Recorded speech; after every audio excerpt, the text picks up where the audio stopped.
pas si tu as vu la news, Udemy, la célèbre plateforme de vente de formation en ligne, a perdu plus de 80% de sa valorisation ces dernières années. Chegg aussi, une plateforme qui aide les élèves, eh bien c'est littéralement fait écraser par l'IA, et même Coursera commence à couler petit à petit. Alors est-ce que c'est la fin des formations en ligne et des formateurs en ligne? Alors je sais pas si tu sais, moi j'ai créé ma première formation en 2017, j'ai retrouvé le screen le 14 mai 2018 pardon. À l'époque j'avais moins de 100 abonnés sur ma chaîne YouTube, j'avais quasiment pas de liste email, j'avais dû créer quelques vidéos comme ça. Et bien à l'époque tu pouvais créer une formation sans audience et commencer à générer tes premiers euros en ligne, ça suffisait. Et bien aujourd'hui je pense que ma formation ne se serait pas vendue. J'ai vu le marché évoluer de l'intérieur, je veux dire j'ai formé des milliers de développeurs, j'ai même créé un bootcamp physique à Bali, j'ai coaché des centaines de développeurs et aujourd'hui je vois clairement ce qui marche et ce qui est complètement mort. Et bien dans cette vidéo je vais te montrer pourquoi le business des formations en ligne dit classique est en train de disparaître et surtout comment tu peux cartonner en 2025 avec des formations différentes. Je te présenterai ça dans cette vidéo. Alors au programme, je te remets le petit plan ici. Pourquoi le modèle Udemy est à l'agonie? Je te montrerai quelques chiffres. Comment l'IA a changé profondément la façon d'apprendre et surtout la façon de vendre. Et enfin, comment créer des formations qui résistent à tout ça, même si tu pars de zéro. Alors si tu ne me connais pas, je m'appelle Mike Codeur. N'hésite pas à t'abonner à la chaîne et à activer la petite cloche de notification. Alors pourquoi le modèle Udemy est mort? Moi je vais te partager un petit peu mon expérience avec les formations type Udemy. Alors j'ai fait plein de formations basiques quand je me suis lancé, ce que j'appelle des formations au standard Udemy. J'ai fait des formations sur JavaScript, le déclic, API Pro, API Back, Prisma, Serverless, Git Starter, React, Redux, etc. Et c'est vrai qu'à l'époque, l'objectif était d'aider des développeurs qui se lancent et qui restent bloqués, qui étaient bloqués sur des sujets techniques particuliers. Alors c'était des formations certes utiles, mais qui n'étaient pas très transformante. Elle résolvait un point, mais elle n'est pas vraiment en profondeur des choses. Et même si j'ai jamais vendu directement sur Udemy, moi j'aimais pas cette plateforme là, je suivais quand même ce modèle dit de vidéos un petit peu génériques et des sujets un petit peu populaires et peu de structure et d'accompagnement. En marketing, tu sais, on distingue deux types de produits. Les produits qu'on appelle un petit peu vitamines, ça veut dire que c'est des produits qui sont utiles, agréables, mais dans lesquels il n'y a pas vraiment d'urgence. Et il y a les produits qu'on appelle painkillers, c'est-à-dire des produits indispensables parce qu'ils résolvent une douleur immédiate. Et bien à l'époque, mes formations effectivement étaient clairement des vitamines. Elles aidaient les devs à comprendre quelques petits points techniques, mais au fond, elles n'étaient pas très transformantes, on va dire. Alors, j'ai toujours essayé d'y mettre ma patte, mais au fond, ça a resté des formations dites vitaminées. Eh bien, ce modèle-là de formation vitamine s'est littéralement fait écraser par l'IA. Alors, pourquoi ce modèle est mort aujourd'hui? Eh bien, je dirais que ce type de formation était utile en 2018 et qu'aujourd'hui ça fonctionne plus. Pourquoi? Parce que l'IA a tout changé. Je veux dire, aujourd'hui, apprendre par exemple les API REST, à l'époque c'était stratégique. Aujourd'hui, tu colles la doc de l'API dans ChatGPT et tu as une réponse quasiment immédiate et sur mesure. Résultat, tous ces formateurs dits un petit peu génériques, eh bien, ont littéralement coulé. Il y a plein de gens que je voyais faire des formations qu'on ne voit plus aujourd'hui. Le cours d'Udemy, ben, pareil, ça a perdu 80% de sa valeur. Hein. Je te mettrai ici le petit graphique si tu veux voir. Coursera, Chegg, etc. Même combat. Bref, croissance à l'arrêt et rentabilité fragile. Alors pourquoi l'IA accélère la chute? Eh bien, l'IA, en fait, elle a tué la valeur perçue de ces formations basiques. Je veux dire, maintenant tu prends ChatGPT / YouTube, tu as du gratuit, instantané, interactif, etc. Plus personne n'a envie de se taper 10 heures de formation passive sur Python. Je veux dire, ça c'est fini. Les gens maintenant veulent une solution rapide à un problème précis. Et si ta formation ne fait pas mieux que ce que propose l'IA, eh bien elle n'a tout simplement aucune raison d'exister. Alors, faut avouer que c'est vrai qu'il y a eu une mode dans les années 2018, 2020, 2022 où en gros on te disait tout, le discours ambiant c'était en gros tu peux vendre tout et n'importe quoi en formation en ligne. Je veux dire, si tu as une compétence, tu sais faire du piano, du jardinage, de la peinture, etc.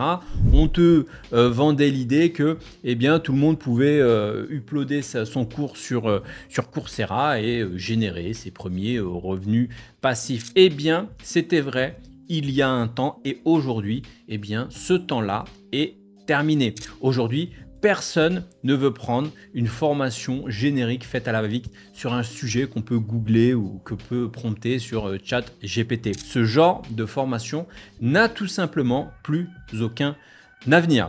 Autre point aussi important de ce modèle un petit peu de formation générique, eh bien, c'est que en fait, avec ce type de formation, tu es obligé de sortir des nouveaux produits régulièrement tous les mois si tu veux continuer à générer du chiffre. Moi, je sais, à l'époque, je lançais des produits régulièrement et je faisais des offres régulièrement parce que c'était le seul moyen de générer du chiffre et de rester constant. Et en fait, en faisant ça, tu construis rien de durable et tu cours en permanence après la nouveauté. Et ça, quand tu es entrepreneur, c'est épuisant, c'est pas un business et en gros, tu es dans la rat race du formateur. Et pour rester dans la course, c'est-à-dire pour tout le temps continuer à maintenir ton chiffre d'affaires, eh bien, tu as tendance à faire comme je le vois un petit peu chez la concurrence, c'est-à-dire créer de la fausse nouveauté. Qu'est-ce que tu fais? Au lieu de créer de la vraie nouveauté, tu ne peux pas créer un produit par mois, eh bien, tu vas créer de la fausse nouveauté pour donner envie de acheter à ton audience. En gros, eh bien, tu recycles des programmes, tu le rebrandes un petit peu différemment en fonction des tendances.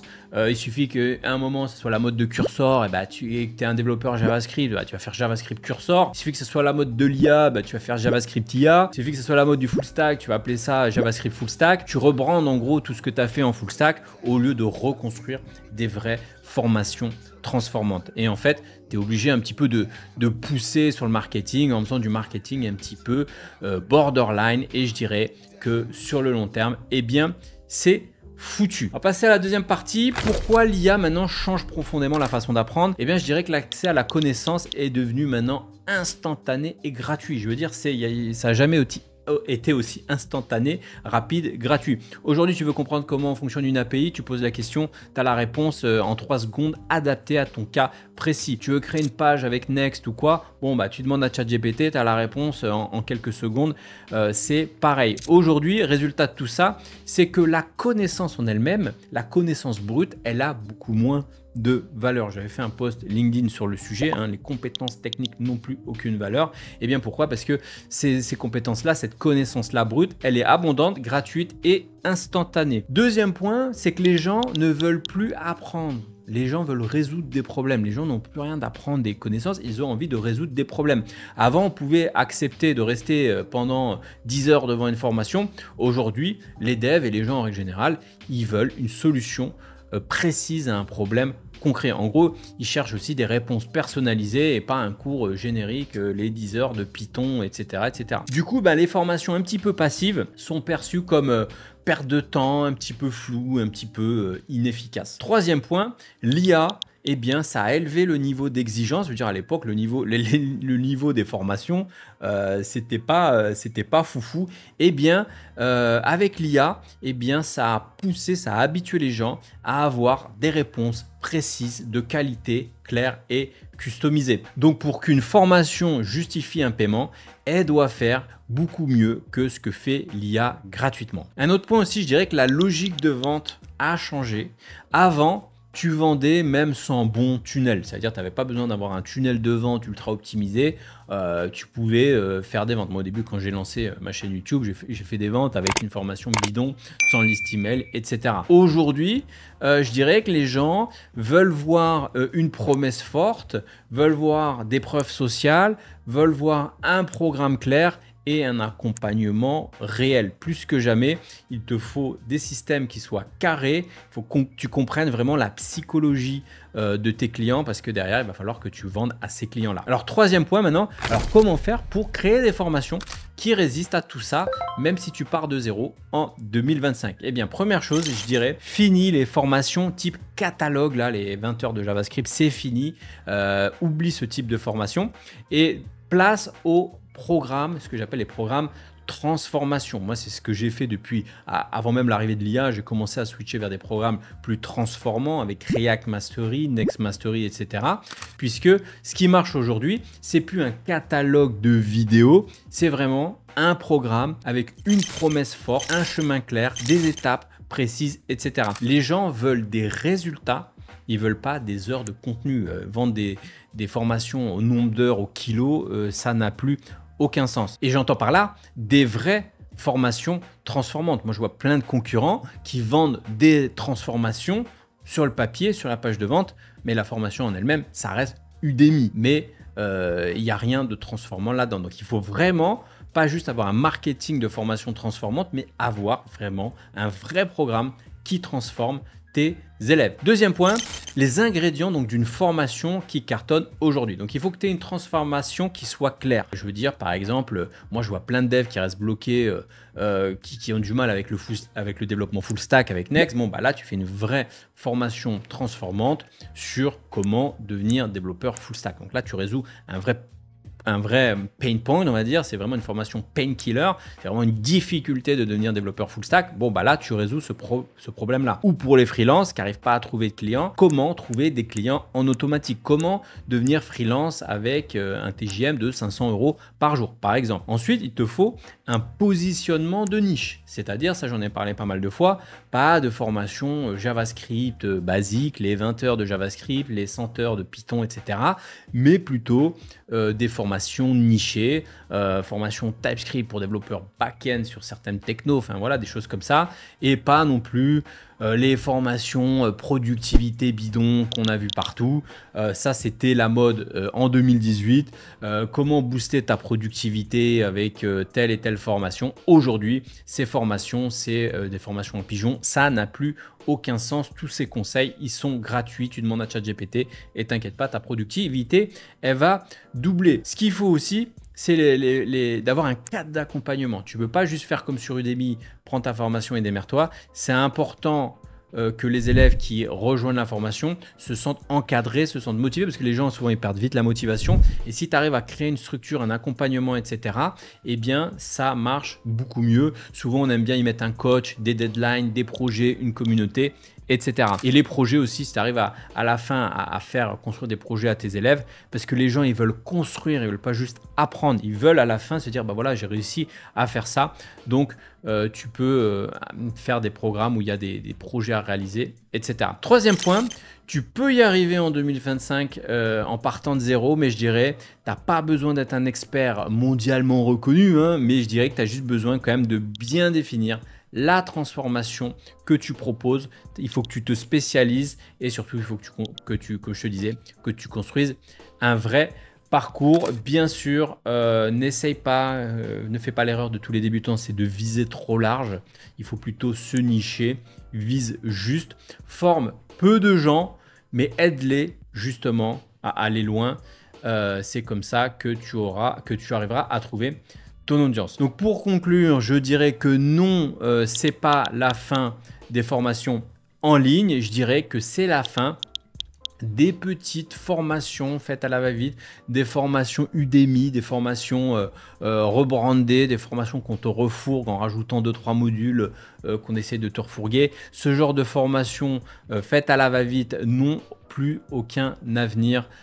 Tout ça maintenant, ChatGPT peut répondre à tous ces problèmes-là en quelques minutes. Les formateurs qui vont cartonner dans les années à venir, ce sont ceux qui s'investissent dans la réussite concrète de leurs élèves. Si tu es en mode je veux fourguer de la formation et je m'en fous des résultats des élèves, tu vas pas aller loin. Mais ceux qui auront vraiment à cœur la réussite de leurs élèves, qui se poseront vraiment les questions, mais attends, c'est quoi vraiment qui va aider l'élève et pas juste vas-y, je vais mettre ça dedans, je vais mettre du Zenstead, du machin, je vais mettre deux, trois trucs à la mode, du Better Haute dans ma formation pour faire stylé et que ça sert à rien concrètement, tu vas pas aller loin. Par contre, les formations où là, par exemple, tu dis voilà, je veux que l'élève comprenne bien en profondeur c'est quoi une authentification, ben, on va le faire travailler sur ces étapes-là, etc. pour qu'il comprenne les choses, eh bien, ce type de formation, eh bien, ce type de formateur, eh bien, ça sera ceux qui vont réussir dans L'avenir, voilà. D'ailleurs, depuis peu, j'ai accompagné des développeurs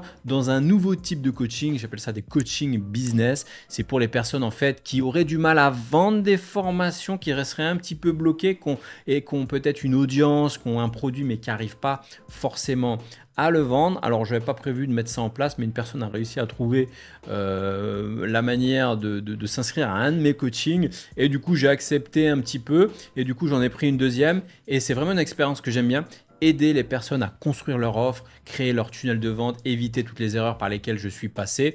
Eh bien, je vais rouvrir quelques places supplémentaires, probablement une place ou deux, parce que vraiment, ça me fait plaisir de le faire.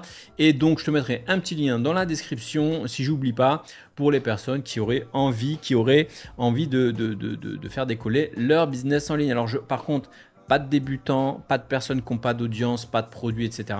C'est uniquement pour les personnes qui ont déjà une audience, qui vendent déjà des formations, qui ont déjà des choses en place et qui auraient du mal à décoller. Et bien, pour ces personnes-là, eh bien, je vous mets un petit lien dans la description et je serai content de voir si on peut travailler ensemble. Sur ce, je vous dis à la semaine prochaine pour une prochaine vidéo. N'hésitez pas à vous abonner, mettez des commentaires, dites-moi si les formations en ligne c'est quelque chose qui vous intéresse ou au contraire vous sentez que c'est un peu la fin de ce domaine-là, que l'IA a tout écrasé. Allez, sur ce, je vous laisse. À la semaine prochaine. Ciao, ciao.